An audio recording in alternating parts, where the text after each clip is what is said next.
Hello, and welcome back to our podcast. This will be the second episode in our The Never Ending Conversation for the Eternity Talks podcast. Yes. And like Watson had mentioned, today's topic will be discussing religion. And our topic we want to do is more towards defining a religion, trying to get down to the root core of what really makes religions opposed to the sort of structure of the church. So within this, we sort of want to touch on more about what each religion believes in a general context. We won't talk about all religions because there's thousands of them, but we want to sort of find some similarities between a lot of the religious entities that are around the world right now. Gotcha. And so from podcast 1, where we kind of tried to talk philosophically about how the idea of God precedes the buildup of religion, from there we're moving into trying to understand religion in a more general sense.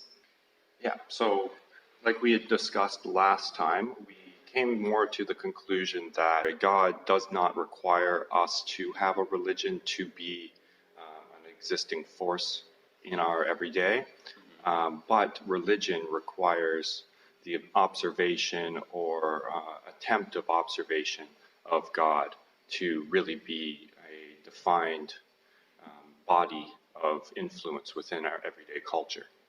And so with these religions, I sort of want to first discuss maybe a little bit of history on how religion moved across the world.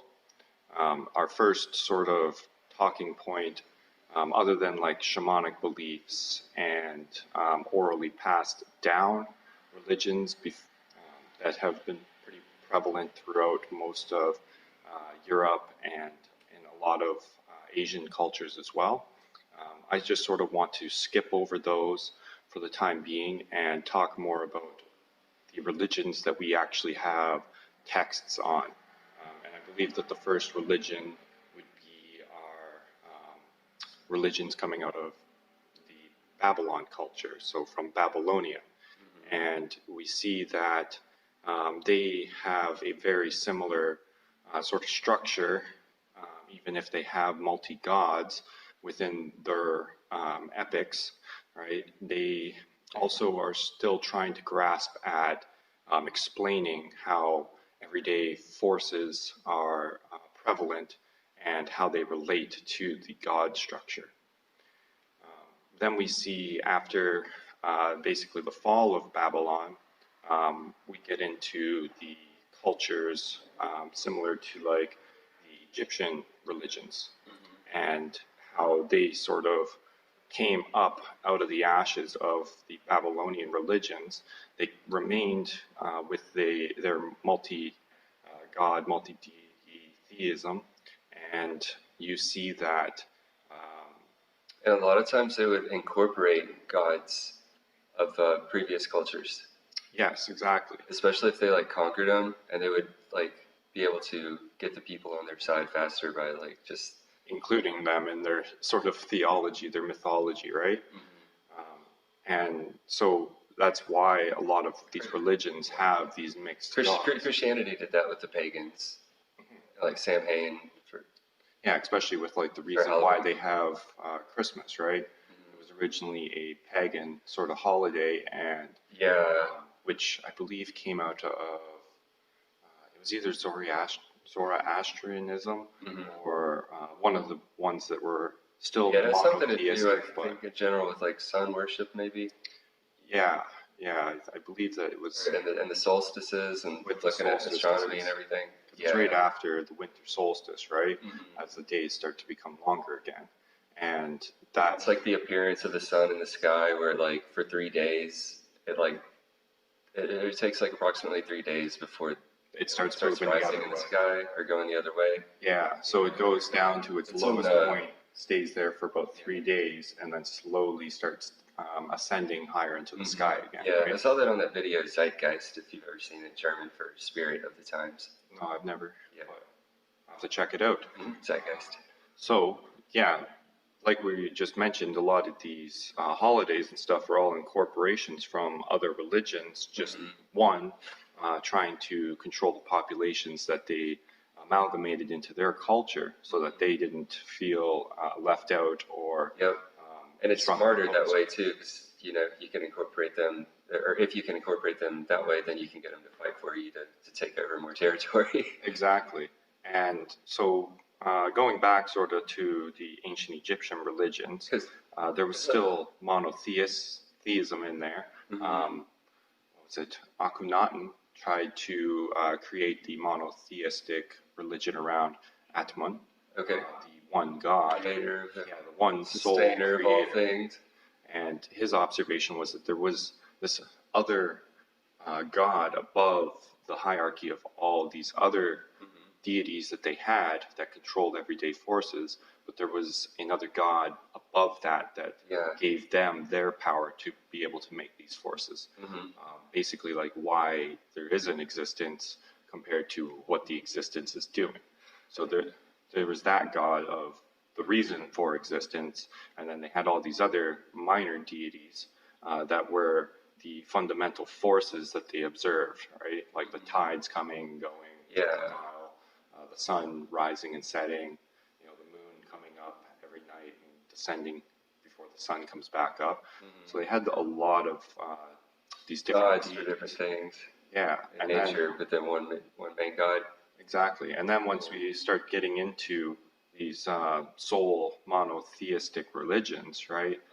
Where they eliminate all the river spirit and everything. Exactly, because they are only worried about the highest God, that one that sort of creates existence, opposed to the one that helps the function of Do you think existence. does it seem like a step forward or like an oversimplification? I think it's a little bit of an oversimplification, but I think they got to the root of what every seeker really wants. What is the underlying foundation of our existence? Why is there something here? Right? Yes, the tides rise and the tides sink without us having to observe them. We have the sun that will always set in the west and rise in the east. But they wanted, I guess, like that core, that root foundation of like why is this stuff happening without anybody having to actively observe it? And so that's where they come into, well, there must be an observer for all time, right? What's sort of keeping track, and that's where that monotheistic God comes in. Some people think that religion is trying to answer the why question, and science tries to answer the how. Yes, yeah, exactly. And so coming out of the ancient Egyptian religions, we have a lot of like the Judaistic religions, Judaism. You also have your Christianity and Islam, right? Yeah. They all branch out of there. I'm glad you mentioned Islam too, because I wanted to mention the difference between like conquest and how it's separable from religion, because it's not necessary that the religion says anything about being violent and spreading the idea that way. Whereas in Islam, it was spread by a military campaign, so it's unique in that fact that it's the biggest religion in the world that has conquests, like objectively and explicitly written into it. Like it says, fight everyone until they become Islamic and say the Shahada, which is like, there's only one God and Muhammad was his prophet. You can almost argue that like Christianity in some sense does that, right? Right. The Crusades were a big part of them spreading that religion. Yeah. And even today, right? And even though it's like not written in Christianity to do that, it's like, again, just part of human nature wanting to make sure that people are following their religion, whether it be because they want to have the control over that civilization, or if they want to and then now we like bring betterment of a religion to the people. Yeah, And like now we can see all of this in the modern age. We look back and we can see these sorts of things transparently. But what do you think about how uh, some people make the assumption that religion just needs to disappear because of these things? Like that, eventually we're just going to get to a point where people are so well educated that they just get bored and stop going to churches and mosques, Yeah. and is that a realistic future scenario or no? And I guess it could be a realistic scenario with maybe the dawning of a new religion that, eliminates a lot of the conflict and cultural issues that we've observed from past religions. But I still think that people, even on the base context of what a religion could be, they'll miss that community aspect, right? Yeah. So there is this bonding between people of the same religions. They go every twice a week or once a week on Sunday or whatever. They see all their friends, their family, all bonding over the same God. Yeah, yeah. But if we go with the legal definition, at least in America, like some companies are able to get like tax-free status and get their group recognized as a religion in the context of the American government. yeah. And that's funny. Yeah, well, that brings up another good idea of like, is there a requirement now?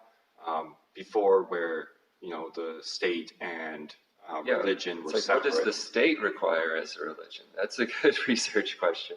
Yeah, and so, with elimination of main entities of religion, Once you would get we a have religion, you have separation like of, protected status yeah, in a lot of ways. Like the American Indians, they have like their cactus as part of their religious sacrament.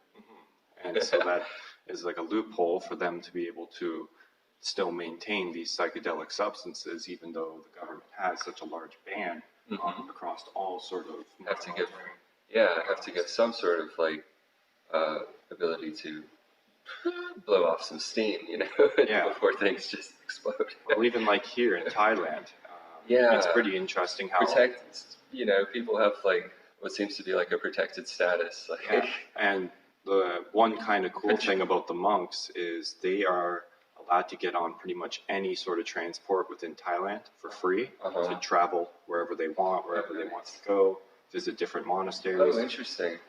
I'm not certain as to whether that applies to planes, but they have a bus system here that takes you from the very bottom of Thailand right up to the top, right up to Chiang Rai. So you can really hop on a bus, and then you get in a tuk-tuk, and you can travel wherever. Yeah. Right? So it's pretty cool how they're protected. They are allowed to kind of live that nomadic lifestyle of. Yeah, they get to be bums that everybody reveres. It's like a glorified bum. Exactly. It is very, very much so, right? They have to beg for their food. They can't eat alcohol. They're allowed to travel. They live off of the goodness of others. Yeah, and they go and they make it to a new town. They go find a temple and they stay there. And they spread that positivity that they gain from the higher levels of consciousness. Yeah. They, are lights of the community. Exactly. So within these religions, going back a bit, I guess, to specifically the monotheism ones, we see that like a lot of them all have this obviously one deity, this one entity that controls the foundations of existence. Yeah. And that's sort of like their monotheistic approach to this God. And so I think for religion, one of the big criterias is to have some sort of observer outside of our space-time dimension that we recognize that keeps track, in a sense, of everyday goings, everything that's happening, whether it's on this planet or outside within the Milky Way galaxy or any of the other galaxies. It's just that the never-ending motion that perpetuates throughout or resonates even across the galaxies. And I think that even if it's not sort of the way we just described that entity, just having some sort of body, entity, idea, God, for that monotheistic aspect of their religion. Yeah. That is in itself what one big criteria of having a religion is. Even if you look to some of the stuff like Norse mythology, even like the Explaining where things come from, basically, you're saying, right? yeah, well, more A theory. more on the line of because like if you look at like the multi-theism religions, right? Even like Hinduism, right? They have this hierarchy, right? This highest level God that sort of seeds all these other minor gods, right? Like in Norse mythology, you've got your All-Father, Odin, right? In Hinduism, you've got this body, this one idea of a god, but he shows his three different faces, Yeah. right? Brahma, which is like the highest level, I believe, and then you have Shiva, the lowest level, the material entity of it, and then Vishnu being sort of that intermediate spiritual entity for it, right? Yeah, kind of like the Christ figure. Yeah. Like the embodied aspect of God. Yeah, the Father, the Son, Holy Spirit, right? So we've got this triangular sort of force even amongst these monotheistic religions where they've got this highest level that seeds these two lower levels, or which would be like the reality, right? This is what brings in the materialism. Yeah. And so that, I believe, is one of the core foundings of what we would define as a religion. Right? The Trinity, like even with polytheistic religions, there's that Trinity kind of deeply interwoven in there. And I think even science attempts to have its own sort of triangle or trinity, because we take all the evidence in the natural world and we're trying to build it slowly up until we get to the theory of everything, which rests at the apex of the triangle. Yeah, something you can just plug in any idea and you'll get some sort of result, and that will hold true wherever you are. Yeah. And whereas religion looks at it as, well, we see sort of, or we think how the world's working, and then we extrapolate and make these other gods in the reality to control these other forces. Yeah. So religion's looking at it from the top down, trying to, okay, but we see that this is, through for some reason the waves are higher when the moon's out, right? Through intuition, through meditation, and ritual and whatever techniques they had available, religion attempts to make the best educated guess at the origin of all things without really having any good evidence for it, I would say. And that's where we come into and where science and religion will eventually come together is in the meeting in the middle, essentially, where we and then you can see get closer and closer approximations. The rituals, right? I think that's another second aspect of that's really key to any sort of religious, religious body. Yeah. You go for communion, you go, and there's some aspect of chanting, praising of this God, whether that's stories about what that God did, where they were exactly. Even you go to the temples in Thailand, you sit down, traditions and myths. Chant with the monks, and you sing along. It's best, I can't speak Pali, so try my best. But they have a story and these chants, right? And then you can go to like any sort of Christian church, and they've got their hymns, and then you listen to a sermon from the pastor or the priest, and they talk about the stories within the Bible, trying to give you some metaphorical idea for what could happen in a certain situation, right? Yeah. Because even if you can look at the Bible in two ways, either it's like a metaphorical sort of concept written into a book to help people as a guideline. It's Or really you can look at it as like with the Old Testament, people trying to capture what happened to a people that were broken up, right? So it has some historical context to it, but it also has some spiritual ideas. hmm It's really a hard question to say like what a religion is, because like I believe in God and I have this what I claim to be a logical, systematic approach to it. I've called it a religion before in the context of, you know, maybe defending lifestyle choices, but uh, as we were talking about, you know, the Native American Indians, like they protect their peyote and whatever. Uh, but but at other times, I have scared, I have hesitated to classify it as a religion, but it's hard to say. I'm not really at the far enough point yet where I understand, like, because essentially, like, mental philosophy in prehistory is where religion comes from, but at what point in its evolution can we say that, oh, now we have religion? So we've got rituals, we've got the belief in God, thinking about where things come from and trying to take a top-down approach. They're meditating and they're figuring things out. And then you've got traditions and houses of worship and sculptures, and comes up with the culture where all of a sudden they're building and chiseling away at these exquisite multi-headed snakes and Trying to create ideas of what they see or what they feel, spiritually around them, right? And that's what you see even in like some of the paintings back in like it partially coincides with the birth of civilization, as anthropologists like will argue about the finer details of what constitutes a a working civilization with monumental works, building and so big like structures. I think that would branch into like the third Having sort of thing that I think you could either call it like the cultural connection, but I think really when you get to the root of that, it's that community connection, right?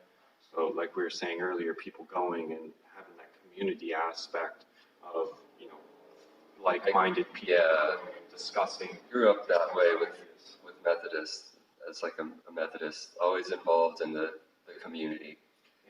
Yeah, And everybody knew everybody, and we were related to half of them out there. So, so it's a big part of it, right? Yeah, you have that. absolutely. I'll never disown. Yeah, and that's why I see it having utility long into the future. The Christian religion is like a cohesive force that encourages forgiveness, and I think that that's really good for a global, peaceful society. And I think it works. And we were mentioning a couple of days ago, we were talking about the chakra systems, right? And I think that if you sort of look at like what the chakra systems are aligned with, the bottom three, the root chakra, that community is a really big helper with unlocking your root, feeling comfortable, feeling like you're at home, right? And then the church also adds in that sort of energy for your sacral, right? Now you have some sort of path, purifying your sexual energy. Exactly, some path to sort of purify yourself and guide yourself towards a higher sort of purpose, which would be where your third chakra, your solar plexus, right? Yeah, your work, where you get all the work done and whatnot. Exactly. What are you going to leave other than just your lineage of children behind, right? And so the church really helps with that situation and making you feel secure during your life, right? You've built that community. You have this idea that there's something grander than you that you can work towards, and it just all builds together. And then you have these rituals that are supposed to help you with achieving Mhm. your higher self, right? Yeah. Bettering your mentality, bettering your physical situation, Right. whether it's through like the Ramadan fasts where they, only eat at night. Once the sun comes up, no more food, to, Lent, where it's like, I know that this is something bad for me, and I'm going to give it up for these 40 days. Yeah. It's all part about these rituals in the religion to, Yeah. that were observed to help people. Well, since pretty much all religions hold on to a belief that, in God, I think that inadvertently science will either inevitably prove or disprove the existence of God, because if they get to the ultimate goal, which is figuring everything out, if they figure everything out, there's only two possibilities. Either God didn't exist after all, or he actually does exist. And if he actually does exist, then they will prove it. And then religion, for having believed in God all along, will have been vindicated. Yeah. And I think ultimately that would be the best goal, right? Because if we get to a point where, okay, well, this one sort of thing that governs the other stuff, and the experience are melded together. Yeah. It would prove that, the Christ energy and in other words, and, Atma and All Father, they're all the same, right? Yeah, and it would be experiential. I would like to say, it wouldn't, in my opinion, it wouldn't just be like, peering in the right direction through a telescope and seeing, oh, there he is. Yeah, it's not like you're gonna. It's more of a. Are we still on? Proof in the pudding. More of a proof in the pudding thing. Yeah. I think what we're sort of trying to get at then is with religion, outside of just the pure sort of church body, I think that there is these fundamental ideas that hold all main religions together. Yeah. A belief in something greater, say the spirit. Yeah. Right? The second part is the community aspect. Goodness. People coming together, whether it's in a monastery, to get trained as a formal monk, or into just the communions and rituals that you observe in some of the Western religions, right? Like we were mentioning the Ramadan, and your fasting over, what is it, the Christian one? Lent. I just said it, my mind just skipped. But the baggage of organized religion is the mutual exclusion principle. Most notably in the Jews, for thinking that they're the chosen people and that everybody else is not as much of like. And that's where I think human as they are or something. They have this mutual exclusion because they're like, well, you're not believing in the same God as us. Yeah. Even if all of them are describing the same God, they just have these different ritual practices to try to obtain it, right? Yeah. And so these rituals are the third part that we were mentioning about, right? A very crucial part, but I think that's where the hang-up comes in, right? These other religions observe each other's sort of rituals and go, well, that's a weird ritual. Why are you doing that? That's why the future of religion needs to be more, at least in its dogmatic and, this is what we believe and this is what we have believed for thousands of years and we're not changing it, needs to adopt an agnostic stance where they're like, this is what we believe, but we're not saying that it's necessarily the case. And then religion moving forward would take more of a, amalgamated approach, more of a historical study of religions, where you wouldn't just. Yeah, eventually they'll all hopefully meld together. Yeah. Like we're all worshiping the same sort of. Have them meld together, but requires study, requires a fusion process, which is a writing. Yeah, because some people are, what they need is that community aspect. Other people need the option to be able to meditate and reflect on, their past or what they're going to do in the future, right? And so there's the two different major approaches of the community rituals or your own self-exploration rituals, right? And there's no one true path that any individual should be following. It really depends on your your own beliefs and your own self, right? And so that's where I think like we'll see the melding of the religions for they're all aiming at the same dartboard, Yeah. right? But you know, if you decide to go and be part of a monastery, and you know you're already fine and comfortable with your own self and your own being, what you're really looking for is the community aspect. Then either you got to make sure you choose the right type of Buddhism, or you go to like a mainstay sort of Western religion like Christianity or Catholicism or Judaism, whatever resonates more with you for its sort of ritualistic community components, right? Yep. So it's not that you don't want to go and meditate, but maybe you're already calm enough and comfortable with who you are that now you just need that community direction given to you. Whereas if you go to like a monastery, you're really stuck in the just really defining yourself, right? Becoming comfortable with who you are and developing your own spirituality, right? So, like I said, there's not really one. Here's your ticket. Go do this, and you're gonna find success in the religious aspects, right? And that's where these different religions have their own benefits, right? They each bring something different to the human psyche, opposed to just finding one shoe that fits all, right? It just doesn't happen. So, I think religion, even if it's not an organized religion, it all has these fundamental sort of community aspect, the ritual aspect, and this belief in one deity or one sort of substance that underlies the foundation of our existence, our environment, everything, right? So, do you got anything else to input? Yeah. Should wrap her up pretty soon. Yeah, my one final thing, my spiritual beliefs, or my religion, is like a scientification of the belief in God.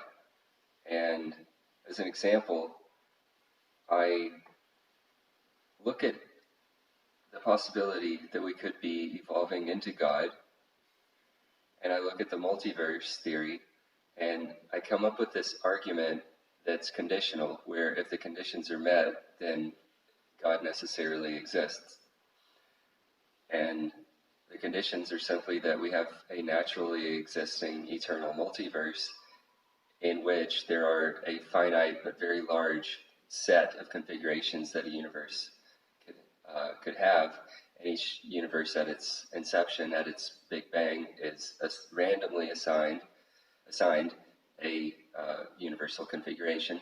And then if in that set of potential configurations, there is one configuration that allows for God to evolve naturally, then at infinity, this is just a result of probability theory. If you have a six-sided die and you roll it once, you have a 1 out of 6 chance of getting a 6. But if you roll it infinitely many times, if you roll to infinity, you land on 6 infinitely many times, and you land on every other side infinitely many times. So again, if you just have a huge die with like 1 billion sides on it, it actually doesn't matter how many sides are on it as long as it's a finite number. Then at infinity, all of those potential configurations get iterated in Big Bangs, each one infinitely many times. So, Yeah, so it's always approaching 1, basically, right? Mm-hmm. Like as you roll it and then divide them all by each other, the amount of probabilities that you rolled of each face, as you approach infinity, it approaches a ratio of 1. Yep. Right? And 1 being that sort of it happened, whereas 0 being it's in existence. Well, like actually the way that, because it's called the Borel-Cantelli lemma, and the way that it's stated is that if the probability at any given point, you just take it, it's non-zero, it's greater than 0, it's 1 over however many, or 2 over however many, if there's more than one divine compatible configuration. But you just add them up at each roll, and if the possibility in that sum, in that infinite sum, diverges, then the chances of infinitely many iterations occurring is 100%. All right, interesting. Yeah. Okay. So that's a good, I guess, lead in sort of to our next topic that we'd like to discuss next week. Heck yeah. We will be getting into sort of looking at science in a religious aspect as to whether it could be defined as a religion. Oh, nice. Like we've sort of stated with the community aspect of a religion, the hierarchy of a idea that precipitates throughout the universe that's observable and will hold true across all sort of observations. Yeah. And then also the ritual practices of a religion. So that's where we're going to try and take you next week. All right. So thank you very much to everyone for sticking with us through this. We appreciate your subscriptions and your likes down below. Yep. We'll see you next week. So thank you. Thanks, guys. This is Watson and Ryan signing off.